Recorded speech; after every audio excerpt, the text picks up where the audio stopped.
Bonjour à tous et bienvenue sur ma chaîne YouTube pour cette nouvelle vidéo tuto où aujourd'hui nous allons voir ensemble ce que Facebook sait de vous. Pour ce faire, il y a quelques semaines, j'avais créé un compte fictif pour pouvoir tout simplement faire quelques tests et puis me séparer de mon compte principal.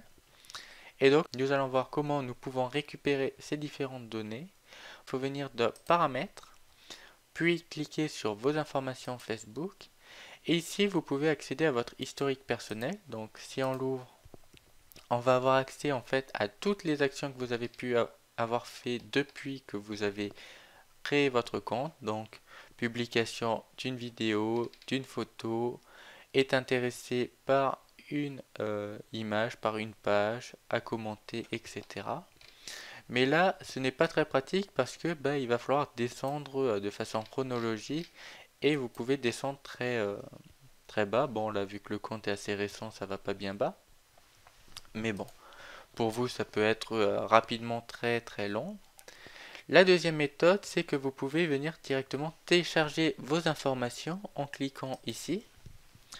À partir de là, Facebook vous montre un petit peu les différentes données, les différentes catégories de données qu'il a créées pour trier toutes vos informations. Il vous permet de cliquer charger ou non. Et ensuite, vous pouvez venir faire créer un fichier, ce qui, après un certain temps de chargement, vous permettra de venir ici et de cliquer sur télécharger. Et donc, une fois téléchargé, vous aurez un fichier zip que vous pourrez décompresser.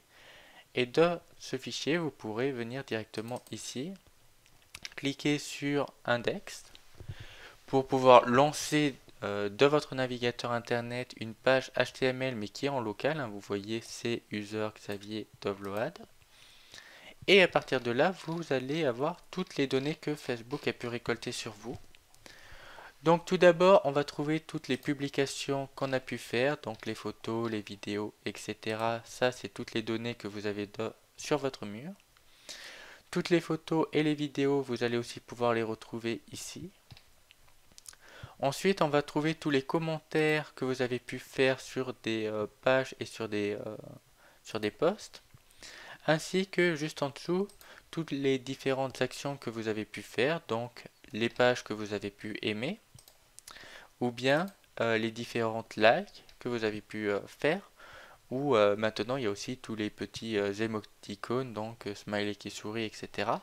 Vous pouvez retrouver toutes ces informations ici, donc de commentaires et mentions j'aime.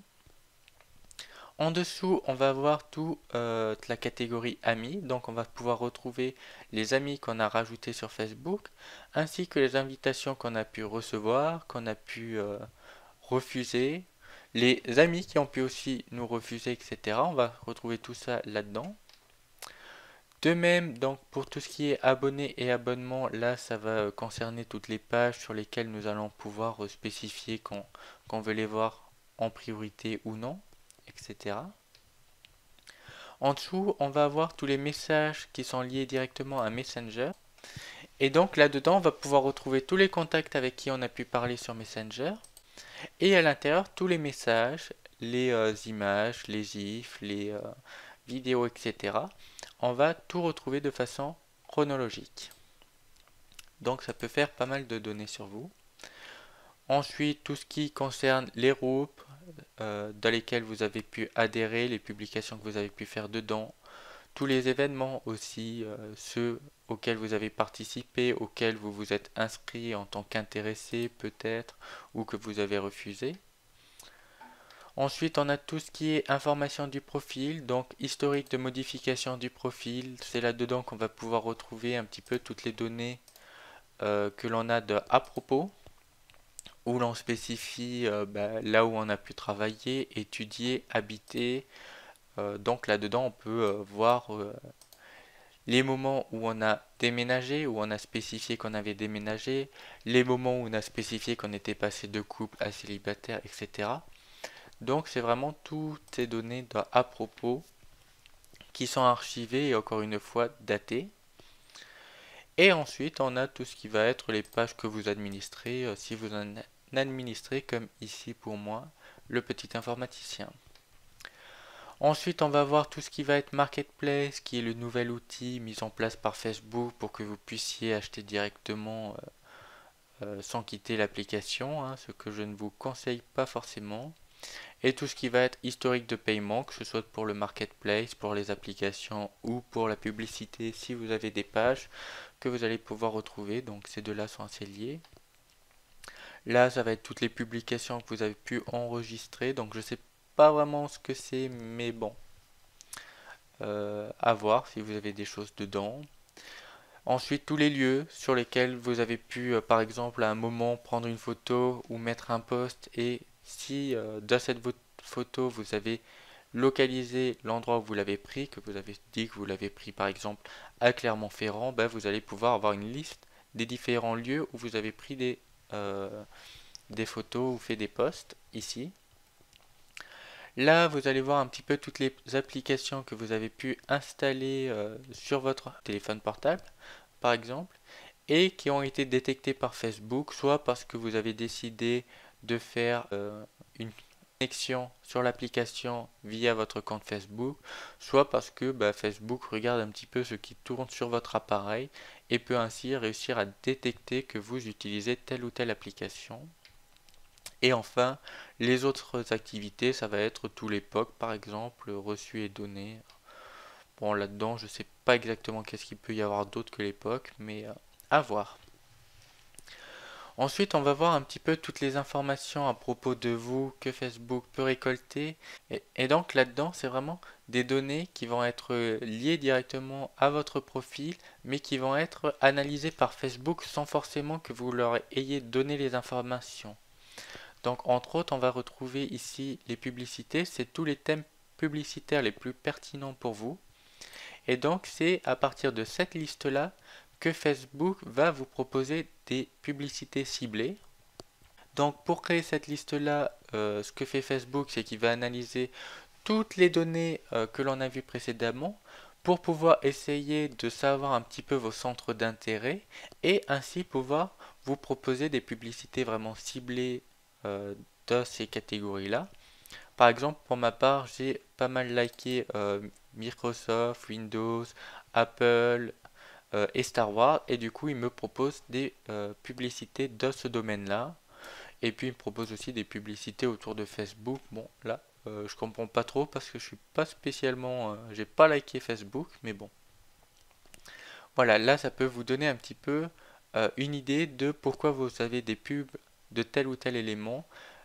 C'est parce que quelque chose a fait que ce centre d'intérêt a été rajouté dans cette liste. Ensuite, là, on va avoir un historique de vos recherches sur Facebook. Donc, les recherches, où c'est que vous les faites là en haut, tout simplement. Hein. Et vous allez pouvoir retrouver l'historique de ce que vous avez fait ici. Et donc, ça, c'est à faire extrêmement attention. Parce que typiquement, si vous recherchez un beau mec ou une jolie fille, eh ben, la recherche, elle est enregistrée. Si vous recherchez votre ex, par exemple, eh ben, la recherche a été enregistrée et ça peut se retrouver. C'est des données qui sont quand même... bon, vu que là, mon compte est récent, il n'y a pas énormément de choses, mais je pense qu'il peut y avoir des choses très intéressantes si on commençait à fouiller un petit peu toutes les recherches que vous avez pu faire là-dedans. C'est des données hautement sensibles, je trouve. Ensuite, tout ce qui va être historique de localisation, là, c'est lié à votre appareil Android ou iPhone. Hein. Et là, c'est vraiment, si vous laissez Facebook accéder à ces données, eh ben, il va permettre, en vous géolocalisant de temps en temps, de déterminer vos lieux favoris, que ce soit un bar, que ce soit un cinéma, que ce soit votre lieu de travail, d'études ou de résidence. Et ça, c'est vraiment lié à votre appareil, donc essentiellement les téléphones portables. Là encore une fois, à faire extrêmement attention, c'est des données qu'il n'a pas forcément besoin de savoir. Hein. Je pars à nouveau dans le cas extrême où vous seriez infidèle. Typiquement, on pourrait localiser une maison qui n'est pas forcément la vôtre et où vous allez assez souvent alors que vous devriez être à une réunion, soi-disant. Ensuite, on va voir tout ce qui va être appel et message. Là, encore une fois, c'est lié à votre appareil. Donc, encore une fois, je ferai une vidéo très rapidement pour vous montrer comment vous prémunir de la collecte de données sur vos appareils Android.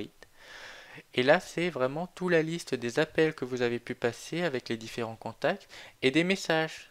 Et ainsi voir un petit peu le temps que vous avez pu passer avec les différents contacts, le nombre de messages que vous avez pu envoyer et à qui, et ainsi cerner un petit peu vos différentes relations et avec qui vous êtes le plus proche, avec qui vous communiquez le plus. Donc là, encore une fois, c'est des informations, je trouve, qu'il n'a pas besoin d'avoir, donc à protéger. Ensuite, on a toutes les informations à propos de vous. Donc là, encore une fois, c'est des informations que Facebook n'a absolument pas à récolter selon moi, comme typiquement vos carnets d'adresses. Donc là, encore une fois, c'est via votre téléphone. Facebook va tout simplement récupérer l'intégralité des contacts que vous avez dessus, avec entre autres les adresses email, les numéros de téléphone, les noms, et il va se servir de ces différentes données pour proposer à votre contact de vous rajouter sur Facebook et vous proposer à vous de le rajouter sur Facebook. Alors ça, c'est pour la partie émergée. Mais qu'est-ce qu'il fait réellement derrière avec ces données? Enfin, on peut imaginer qu'il va pas faire juste ça, qu'il peut très bien se servir de toutes ces listes de contacts pour pouvoir cerner déjà à nouveau, encore une fois, vos différentes relations alors que vous n'avez pas forcément envie qu'il les ait. Je veux dire, si vous avez encore une fois le numéro de votre maîtresse ou de votre amant caché, là-dedans on va pouvoir non seulement voir que vous l'appelez assez régulièrement, mais en plus retrouver le contact. Donc, et via ça, retrouver le contact dans vos suggestions Facebook. Donc ça peut être assez sensible comme données. Voilà, enfin, ces deux catégories-là, je ne vais pas m'y attarder. C'est vraiment tout ce qui est lié aux connexions de sécurité et au réseau. Donc là, on va entre autres retrouver quand est-ce que vous vous êtes connecté, sur quelle adresse IP, etc., quel appareil. Bon, là, c'est vraiment des données sur la sécurité. Je sais pas si c'est sensible, mais voilà, c'est pas sur votre vie privée à part qu'on peut analyser quand est-ce que vous vous connectez et puis du coup le temps que vous pouvez passer sur Facebook.